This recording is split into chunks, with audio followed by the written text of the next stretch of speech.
ব্যাটে যদি তোর একটা চড় মারতে পারতাম তাহলে আমার মনের মধ্যে একটা শান্তি পাইতো। যাই হোক, আমি ব্যস্ত মানুষ ভাই, তোমার বাড়ির পর আইসি, তুমি যাই হোক নিরিবিলি কথা বলবা, নিয়ে আইসো, ভালো কাজ হয়েছে।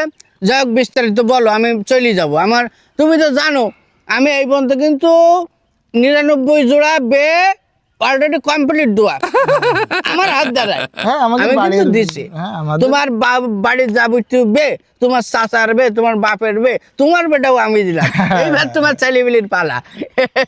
যাই হোক, তো আমার মেয়েটার আর কি বিয়ে দেওয়ার জন্য আর কি ডাকিছে। মানুষ তো 70 কিরকম নিয়ে আসে বলা যায় না। এখন তো মানুষ ধরো পরের ভালো দেখতে পারে না, আর এখনকার ছেলেপিলেও সব উদ্ভট নষ্ট হয়ে যাচ্ছে। এই জন্য একটা ভালো ছেলে হাতে আসে কিনা তাই আর কি। আমার কাছে আইসো তুমি, ছেলে আছে কিনা এই কথাটা জিজ্ঞাসা করো, তোমার একটু অপরাধ জানো। অপরাধ মানে কি, কোনো ছেলে নেই তাহলে হাতে? কি বলতে চাও? ছেলে তো কিলবিল করতে শুধু, তাই না? কটা ছেলে লাগবে তোমার মায়ের জন্য বলো? হ্যাঁ, তাহলে সেইটাই বলো। ছেলে আছে আমার হাতে এখন 3টি রানিং। 3টে? হ্যাঁ, কিন্তু প্রথম ছেলেটা দেওয়া যাবে না, কারণ তার আবার একটা ছোট ছেলে আছে। না, হ্যাঁ, এটা হবে না। আমি জানি, আমি কিন্তু বলিনি যে এই ছেলে তোমার নেওয়া লাগবে। হ্যাঁ বলেছি। যাই হোক, আর দ্বিতীয় যে ছেলেটা, তার হচ্ছে নিজস্ব ব্যবসা। আর একটা ছেলে আছে, সে হচ্ছে ভালো স্বামী। ভালো স্বামী? ভালো স্বামী। এখন তুমি কোনটা দেবো বলো? এখন কথা হচ্ছে যে এই যেহেতু বিয়ে দেবো, হ্যাঁ, আমার ওই স্বামী হিসেবে ভালো এরকম ছেলেই দরকার। হ্যাঁ, ধন সম্পদ দেখলে হবে না বোকা, দেখতে হবে ছেলেটা কেমন। ছেলেটা কেমন, ঠিক আছে? আমি নিয়ে আসছি ওর সাথে করি, আমি জানি তোমার পছন্দ হবে, কারণ তোমার এলাকারই ছেলে।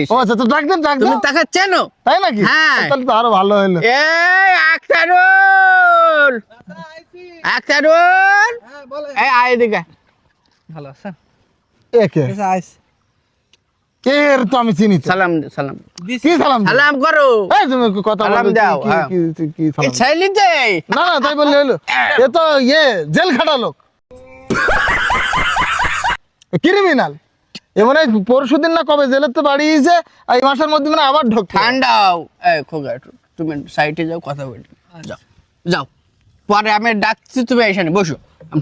মাথা গরম করলে হবে না। মেয়ে দিবে দুবা, তুমি মেয়ের বাপ, এত মাথা গরম তোমার চলে না। তাই বলে তোমার আসামি ধরে দিবে? আসামি? হ্যাঁ, এটা রাগ করলে হবে না। এই আসামিটা তুমি একটু তোমার হৃদয় থেকে একটু নরম সুরে বলার চেষ্টা করো যে আসামি। কি আসামি মানে কি? স্বামী কিন্তু তার সাথে জড়িত আছে, আছে না? তাই স্বামী হিসাবে সব ভালো। হ্যাঁ, আসামি। আমার কথা শোনো, আমার ওই স্বামী টামি দরকার নেই। ওই আরেকটা ছেলে কি বলতিলি না যে নিজের বিজনেস, হ্যাঁ, ওই ছেলেটা। এই ছেলেটা আমি জানি তোমার এই ছেলেটা পছন্দ হবে।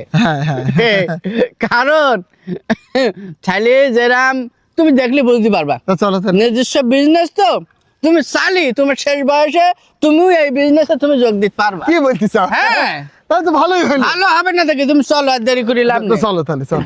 আইগো কত দূর? আসি গেছি তো। আমি বললাম না ছেলে দেখি তোমার পছন্দ হবে। পছন্দ হয়েছে? ছেলে দেখলাম কখন? ছেলেদের টাকা তো তুমি জানিস, পানের ডালা নিয়ে আসার আগে তো ভিক্ষুকের ভিক্ষে দিলাম। কে বলিছে তোমার? তুমি এদিকে। আমি এদিকে। চশমা খোল। তোর আমি বললাম আজকে একটু সাহায্য করে আসবি, তা তুই তোর সেই বেশ, তোর বেটা তোমাকে করে আমি এইবারে আয় এদিকে এসো। কনেকে নিয়ে আসলি নাকি? হ্যাঁ, কনেকে মূলত তুমি ছেলে তো দেখলে, ছেলে পছন্দ হয়েছে না, তুমি তো ধরো পানের ডালা হিসেবে তুমি তার ডালায় টাকাও দিয়ে দিছ। আমি বুঝতে পারি। কে পানের ডালায় টাকা দিছ? আমি আরে কানা ছেলে, তুমি কি করে নিয়ে আসো? কানা না, কানা তো। এই তোর বললাম তুই চশমা খোল, তুই চশমা চকিতে বসে রয়েছিস এইভাবে। ওটা কানা না, ওর চোখের দিকে তুমি দেখো, ওটা একটা ব্যবসায়িক কৌশল ওর। হ্যাঁ, ও মূলত ওর ব্যবসাটা এই ব্যবসা করে, আর ছেলেটাও ভালো। যাই হোক, তাহলে তোমার চোখ ভালো, হাত পা সব ভালো, তো তুমি কাজ করে খেতে পারো না? কাজ করতে কষ্ট হয়। আমি কথা বলতেছি এখানে, আমি কথা বল। তুমি কি কথা বলবা? কি কথা বলবা? তুমি ভিক্ষুকের নেইছো, কানা ছেলের সাথে তুমি তারপরে বিয়ে করতে নেইছো আমার মেয়ের সাথে। তার তো প্রতিষ্ঠা সাথে আছে তোমার এটা ব্যবসা না। কোনোদিন আমার বাড়ির আশপাশে যাবা না তুমি। তোমার মতন মানুষের কাছে মেয়ে দেবো আমি আমার আশপাশে দেখিনি তোমার। আমি তুমি আমার কাছে বেদুয়া কেন? আমি তো তোমার মেয়ে বেদুয়া দিচ্ছিলাম ভালো ছেলে দেখি। আমি তো কথা বললাম না। হ্যাঁ, চলে গেল চাচা চলি তোর কান ব্যাডে যদি তোর একটা চড় মারতে পারতাম তাহলে আমার মনের মধ্যে একটু শান্তি পাইতো। তোর আমি বারবার করে করলাম আজকে তোর দেখতে আসবে, তুই একটু ভালো করে সাইজ করে প্যান্ট শার্ট পরে তুই দাঁড়ায় থাকিস, তা না তুই আজকে সেই ছেঁড়া গেঞ্জি আর লুঙ্গি পরে তুই রাস্তার ওখানে দাঁড়িয়েছিস কেন? চাচা আজকে তো সিজন, এখন সিজন চলতিস না পুরো সেজন তো- তুই বিয়ে করবি বললি তো, সেই জন্যই তো তোর বাপের ডেকে নিয়ে আসলাম। তোর এটা ব্যবসা ঠিক আছে, তা তুই সেটা তোমার আমি একটু সাইজ করে না থাকলে হবে? আর কোনোদিন তোরা তুই আমার আশেপাশে আসবি না, তোর বের কথা নেই, বুঝছিস? আমি চলে গেলাম। চাচা হ্যাঁ, 500 টাকা দিয়ে দাও, তোর সময় নষ্ট করলে আমার। ভালো কথা একটা তুই মনে করেছিস, তোরই তো এখন 500 টাকা বিলি। হ্যাঁ, ওই টাকা তো 200 টাকা ওই লোক দিয়ে গেলে না, ফিটা আমি নিয়ে গেলাম, যা। চাচা,